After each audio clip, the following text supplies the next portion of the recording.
Oh, hi, everybody. We've tried various parent night options and opportunities to try and help parents understand what's going on with kids with drug and alcohol issues. And it's always difficult to get people out to things because everybody's busy. So we thought we'd bring the education to you. So we're going to spend a little while doing a little workshop with you online about marijuana. So this is everything about marijuana that you need to know. My name is Rand Teed. I run a program in all the Regina Catholic high schools called Drug Class. There's my website. There's lots of information on there, articles in the blog section, and about 210 videos in the video section. So if you want to learn more about this, there's lots of opportunity to do that. There's also a Contact Us link that can give you access directly to me if you have questions or concerns. And we also have a Facebook page, Drug Class Fan Club page. I'm always happy if somebody likes that because then I feel like people care about me, and that's always important. So there's 4 questions that I want you to consider. This is a check your thinking thing. The first question is what you are thinking true? The second question is it really true? Because we like alternative facts. We like to be able to convince ourselves that what we are thinking is okay, that what we are thinking makes sense to us. And the third question is, how are you feeling or acting because of how you're thinking? Often with our kids, one of the things that we're thinking is, well, my kid wouldn't do this or my kid wouldn't do that, because that makes us feel safe. The fourth question is, how would you feel or act if you thought differently? So throughout this presentation, I want you to kind of keep those things in mind, and I'll keep kind of bringing you back to that. Like, for example, if we think that marijuana isn't a big deal, that allows us to not really worry about what our kids are getting into. So pay attention. There's a significant difference in marijuana in 2018 than there was likely when the parents who are listening to this were teenagers. Most of the time, when parents of today were teenagers, the THC content in marijuana was around between sort of 8 and 10%. Over the last 15 years, there's been a huge increase in marijuana potency all across North America. Canada is markedly higher from the States. This slide that you're looking at shows increase in THC potency in marijuana in the U.S. Canada is about 3 times higher than that. Everybody knows that Canadians are hard workers, and the people in BC particularly have done a really good job, I'm not sure we like it, but a good job of increasing the strength of marijuana. The marijuana that's available on the street in bud form in Canada today is between 20 and 30% THC. That makes it a markedly different drug than it was when the parents of today were teenagers. The other thing that's happened is the other cannabinoid in marijuana that's important is a cannabinoid called CBD or cannabidiol. CBD is actually the medicinal cannabinoid that we need in marijuana if it is going to be medicinal.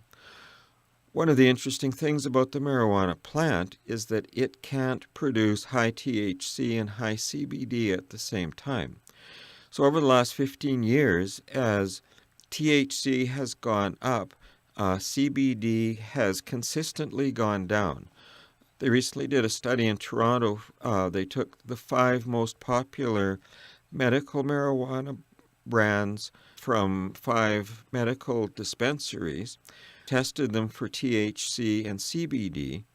The THC ranged between 20 and 30%, and CBD was not detectable in any of their samples. So one of the things that's confusing for people is the whole idea of medical marijuana.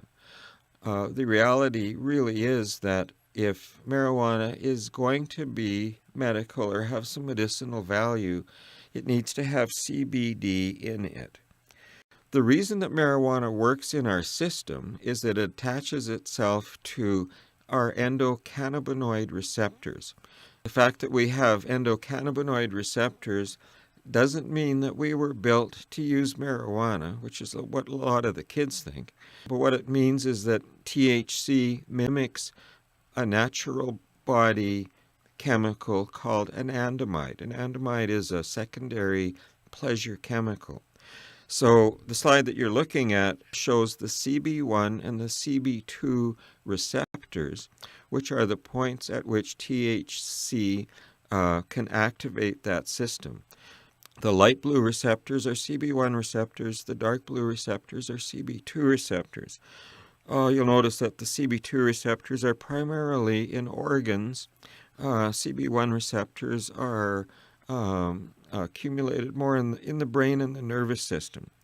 CBD doesn't activate these receptors. It activates in a different system.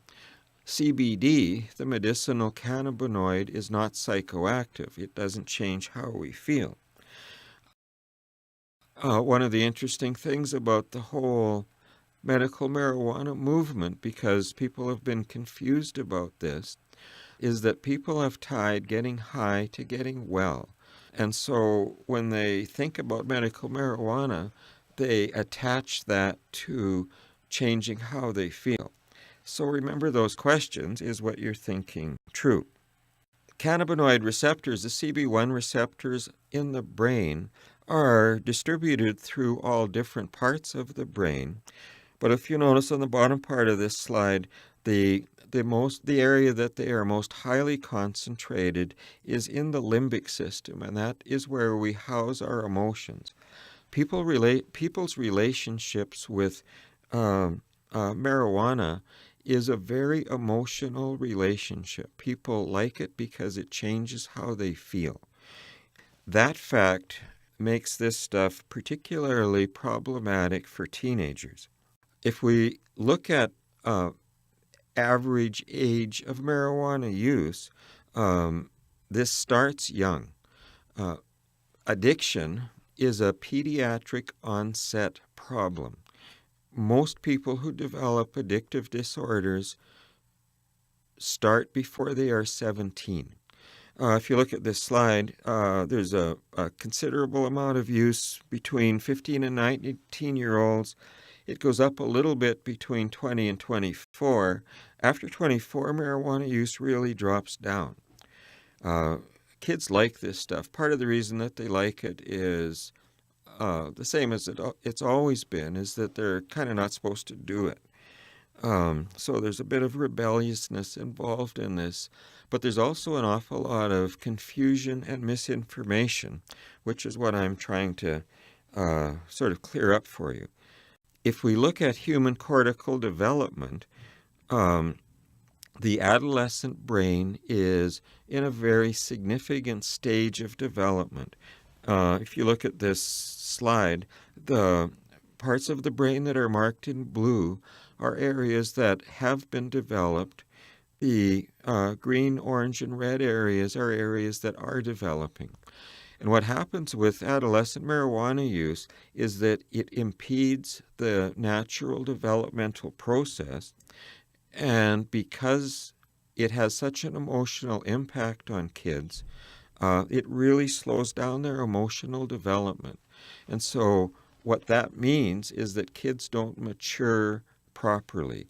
One of the problems that we see really regularly with this drug when kids start to use it is that they very quickly start to use it for stress management. They think it's helping them manage stress, but what it's actually doing is weakening their capacity to deal with stress, which makes them seek that drug out much more regularly. It also tends to cause anxiety in kids, and marijuana use, high THC marijuana, is also a significant factor in causing depression. Again, if we look at what we're thinking, if you're feeling depressed or you're feeling anxious and you get high, that often gives you a short-term sense of relief. And so you will start using it for that. But what it actually does is make the underlying depression or anxiety worse. This triangle that you're looking at is Maslow's hierarchy of human needs. The way we fill our needs is sequential. We start at the bottom with physiological needs like air, food, and water. Once those needs are met, we are able to move up to the next level, which is safety. So worrying about place to live, warm enough clothes, secure in our environment kinds of issues. Above that is love and belonging, fitting in and being accepted. And that is where substance use generally starts with kids. It usually starts with a social setting where somebody's offered something, they try it. And for many kids, that's where it stays. It's not a frequent occurrence. It's something that they tried or will use once in a while, but then leave alone. For other kids, their marijuana use quickly moves down into that safety level. What that means is that in some way, their marijuana use is making them feel better, maybe making them feel better about themselves, maybe making them feel less stressed, maybe they have low self-esteem, and it seems to make them think that they fit in or are accepted. The problem with that is that when we're stuck in one of those levels, it's very difficult to move up. So if your drug use is existing in that safety level, it's very, very difficult for you to move up and start to feel like you are loved and fit in. And it's impossible to move up higher into the more advanced areas of that, where you start feeling good about yourself and start really doing something that's important to you. For a few people, their drug use moves down into that physiological level. That's typically what we are talking about when we're talking about addiction, where it becomes as important as breathing. If someone is using for those kinds of reasons, you'll see really major changes in how they're acting, what they're doing, what matters to them. Everything that's going on with them is really focused on going to get high. The reason that drugs have such an impact on us is that they affect our dopamine and serotonin levels.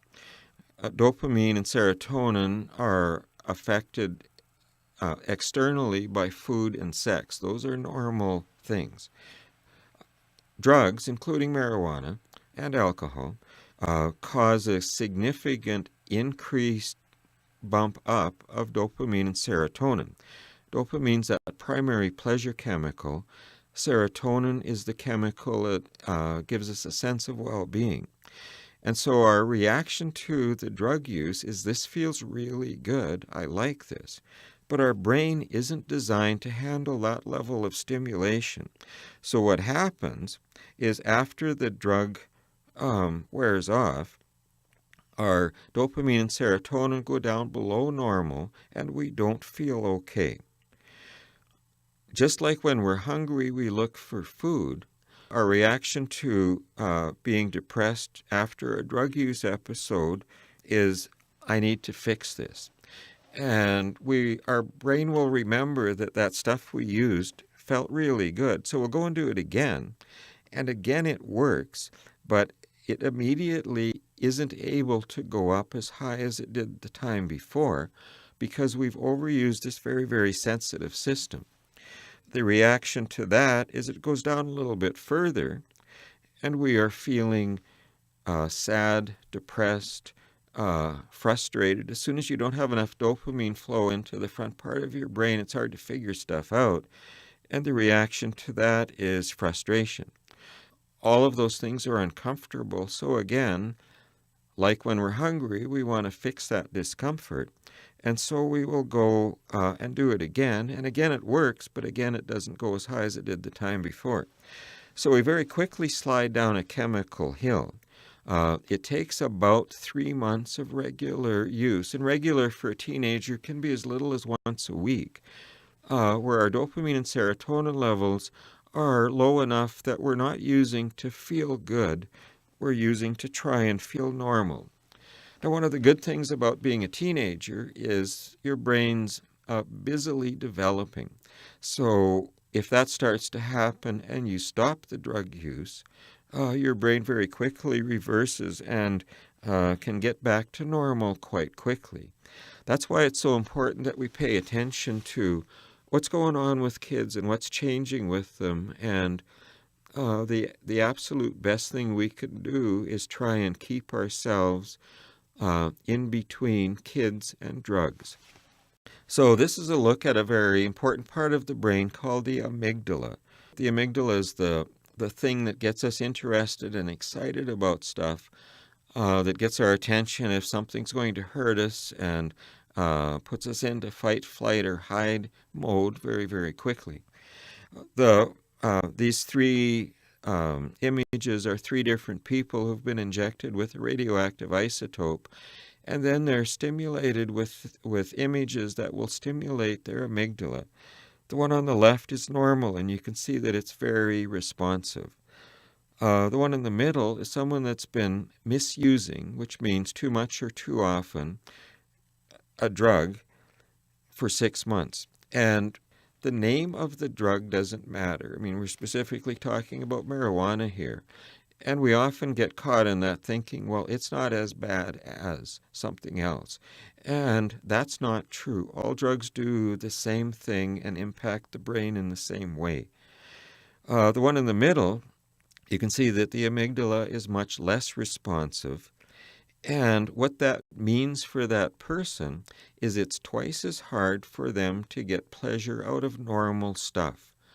So the things that they used to do that were fun aren't particularly interesting anymore, unless they get high first. So if they used to like, hanging out with their family, that doesn't interest them anymore. If they used to like skateboarding, they want to get high before they go skateboarding because their brain has changed. And the one on the right is someone that's been misusing for a year.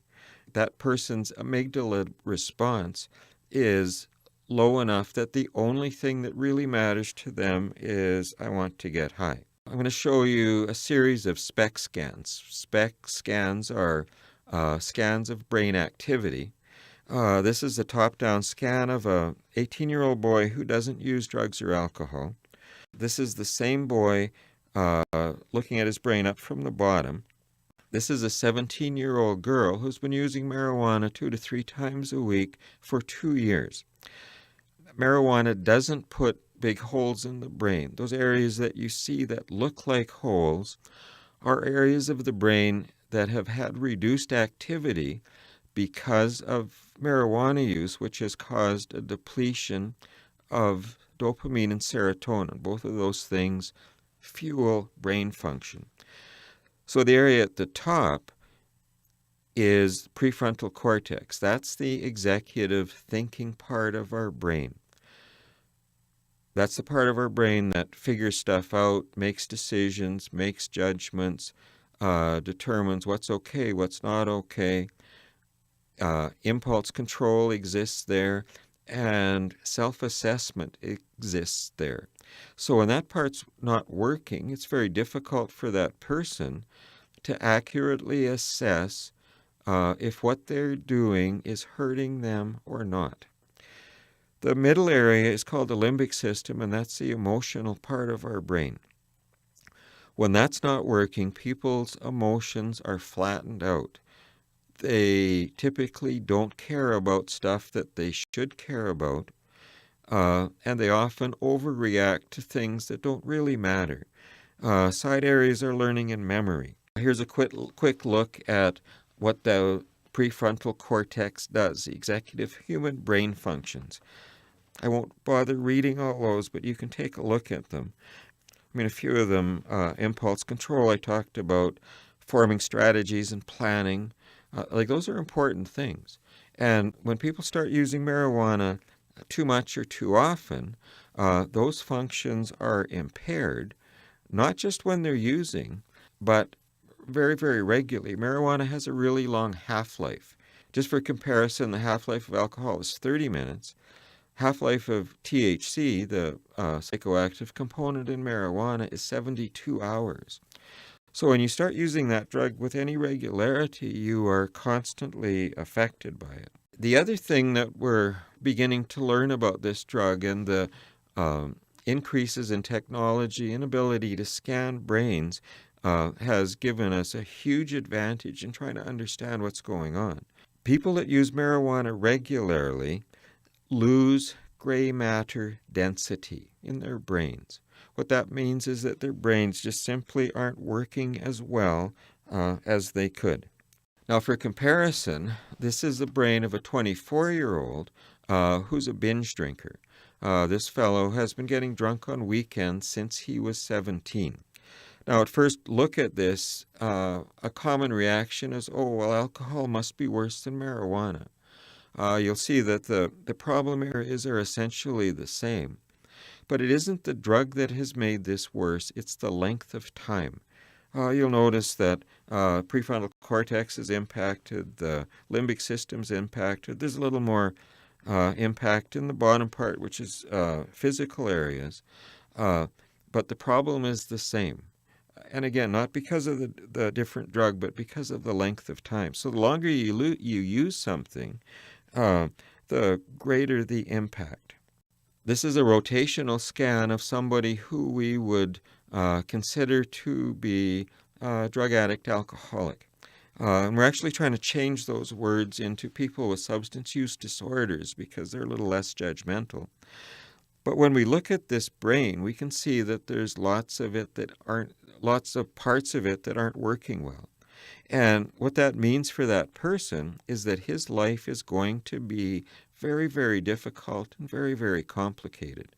It's going to be hard for him to follow through on anything. It's going to be hard for him to pay his bills. It's going to be really hard for him to be in a relationship. And this isn't because he's a bad person. It's because his drug and alcohol use has impacted his brain function. And so, when we're looking at our teenagers who are drug affected, it's easy to get mad at them. But we have to understand that really what's happening is they are being changed. They've lost capacity to make a decision about who they are. If we look at long-term use of marijuana, because a lot of people have been using it for a long time, again, we see that there are some significant brain changes because of this drug.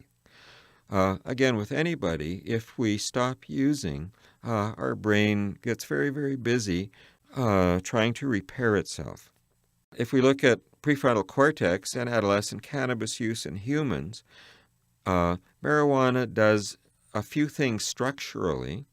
It alters cortical thickness, so the cells aren't as thick as they should. It changes the gray matter to white matter ratio, and it alters gyrification.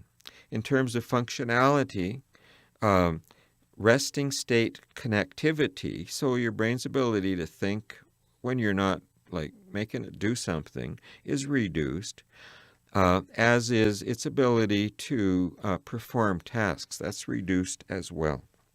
I know I use a lot of strange words when I'm talking about this, but this is a look at hedonic reward changes. Hedonic reward is the level at which we perceive and feel pleasure. So normally we're able to feel pleasure at a relatively low level. Regular drug use raises that bar. So it's much harder to feel pleasure from the things that we used to, and that increases drug seeking because we're looking for something to try and make ourselves feel better or feel different. And that continued drug seeking causes a further elevation of that hedonic reward level. And again, it's much harder to get pleasure from normal things, and drug seeking continues to climb. That creates some symptoms. The very first symptom of somebody who's using too much marijuana is they start to feel bored. They don't feel bored because they don't have an exciting enough life. They feel bored because they've lost ability to feel excited about normal things. Their attention span is reduced. It's harder to concentrate. It's harder to pay attention. They lose interest in activities other than drug use. One of the factors with serotonin is that it is a factor in depression. I've talked to hundreds of kids who have gone to the doctor because they're exhibiting depression symptoms, and the doctor has put them on antidepressants without adequately checking to see if the kid is using any illegal substances. Serotonin is the brain chemical that antidepressants try and fix. Most antidepressants are called selective serotonin reuptake inhibitors, and what they try and do is keep serotonin in between brain cells, which is where it needs to be to work. THC causes serotonin to be quickly sucked back into cells, and so kids that are using marijuana and on antidepressants are really not able to get any of the beneficial effect from the antidepressant. Here are symptoms of having a substance problem. Taking the substance in larger amounts or for longer periods than you meant to. Wanting to cut down or stop using but not managing to.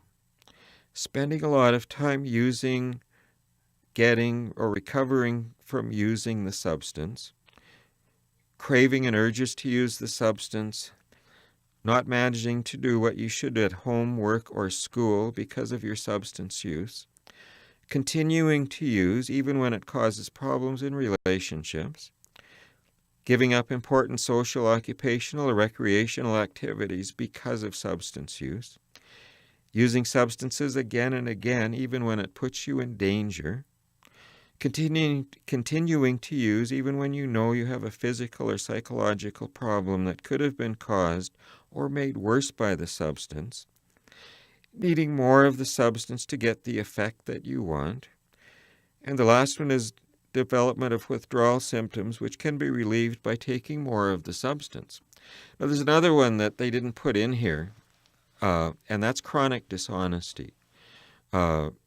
Kids with substance problems are lying a lot, and that causes some additional stress and problems at home. So if you count the dishonesty piece, there's 12 symptoms there.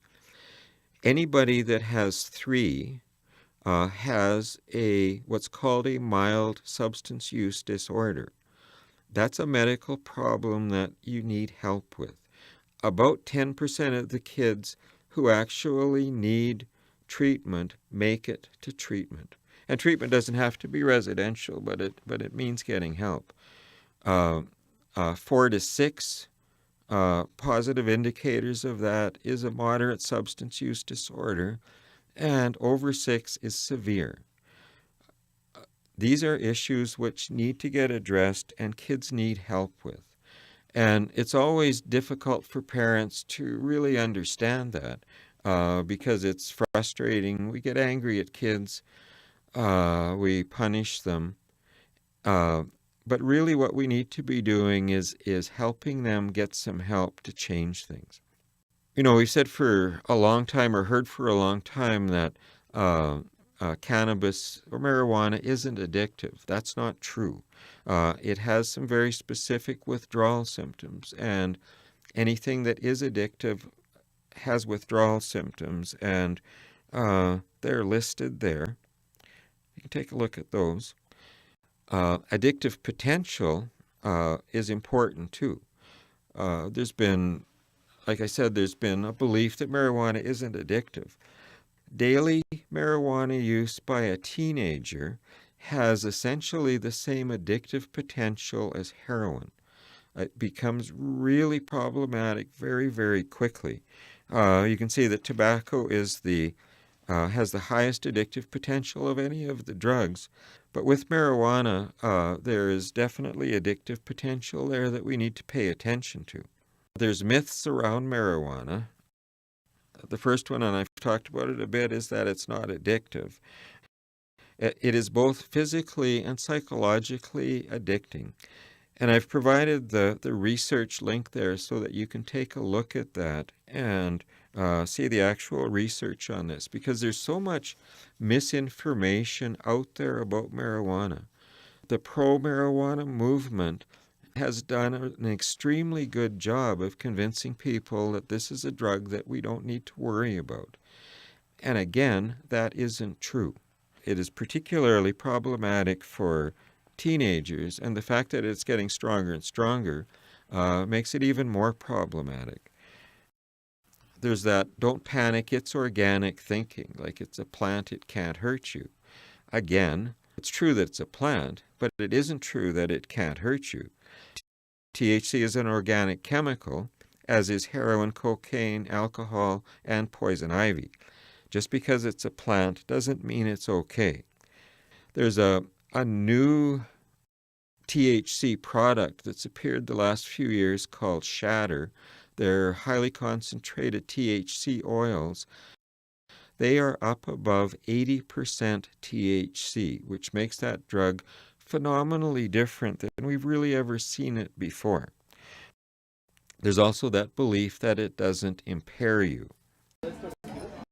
Yeah, we're talking about maybe going down to the pub and seeing some bands or something. So.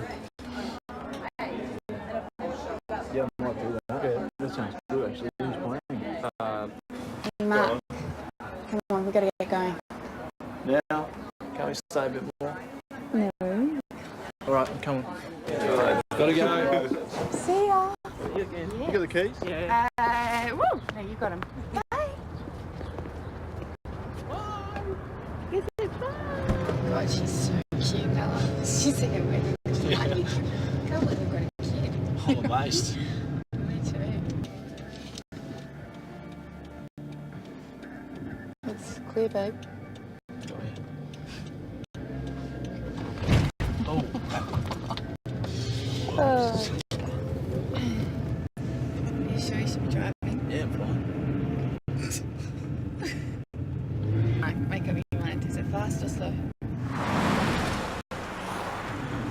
Okay, you drive.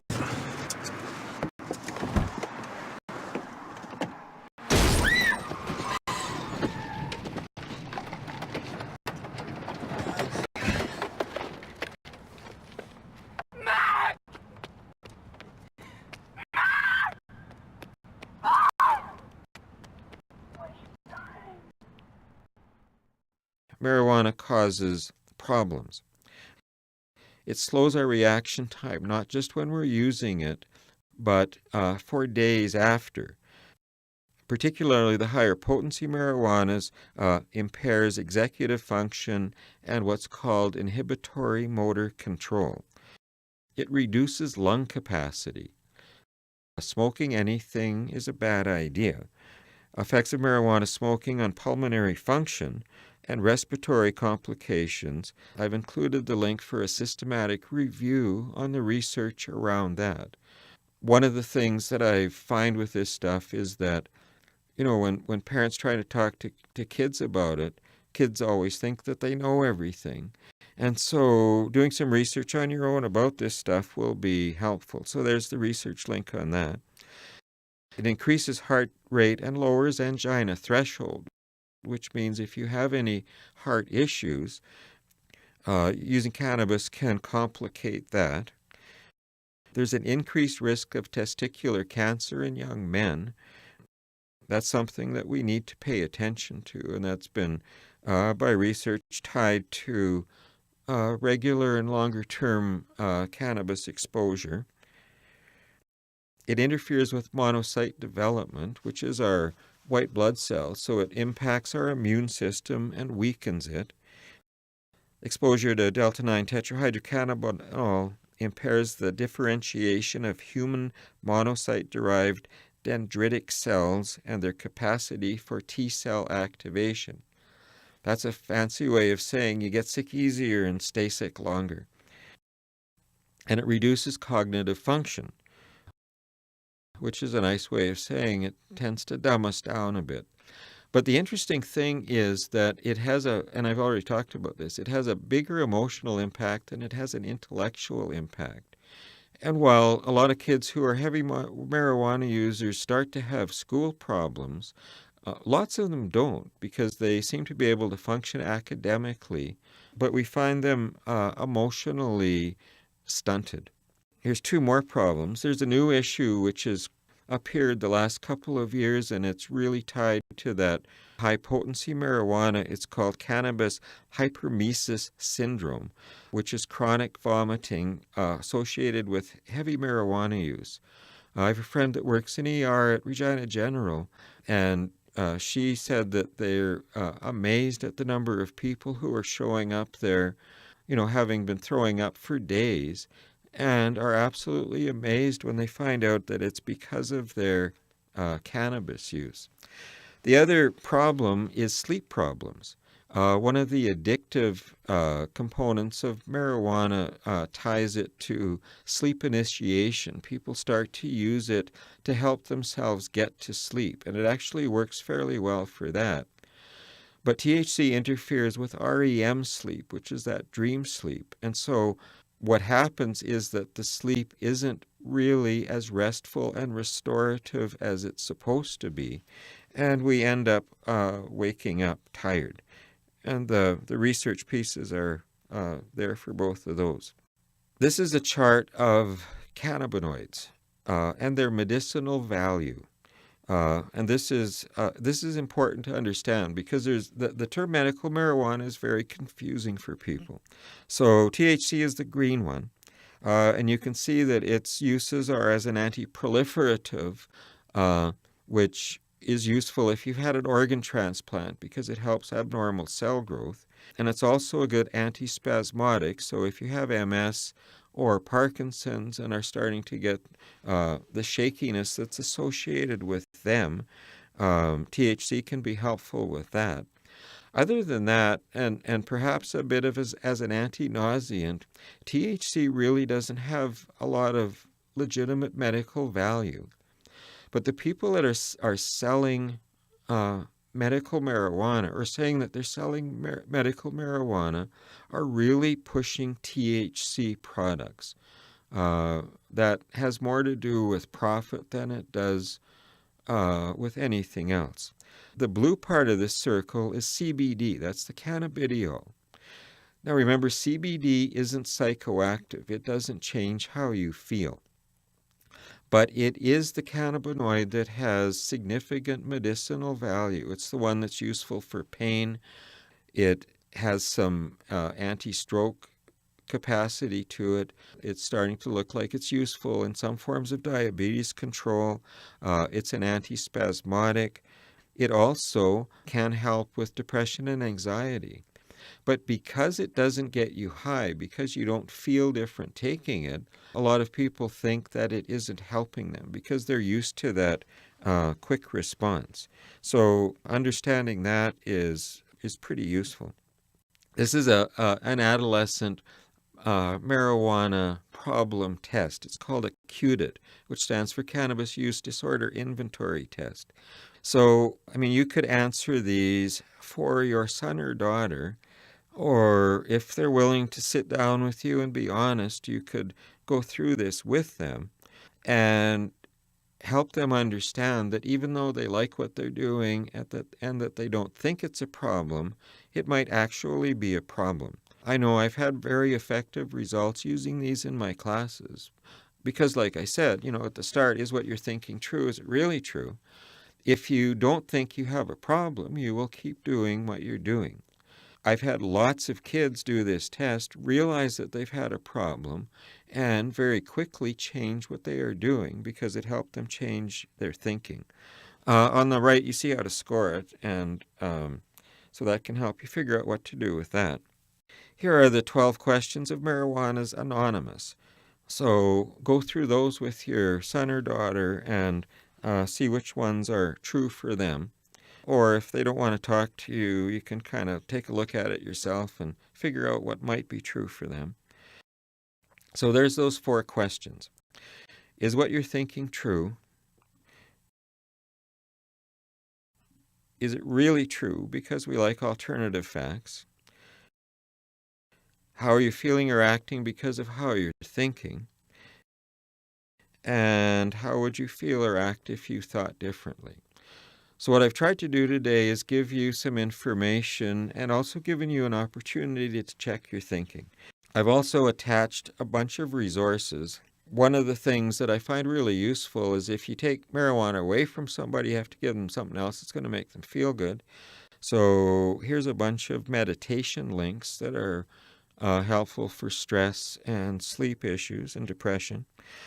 And if you want to dig into this a little deeper, there's a series of videos that are really useful to look at issues that are around marijuana. There's all my information. My website, I'm on Twitter, Instagram, and Facebook. I'm easy to find. I hope you found this helpful, and please contact me if you have issues. Thank you.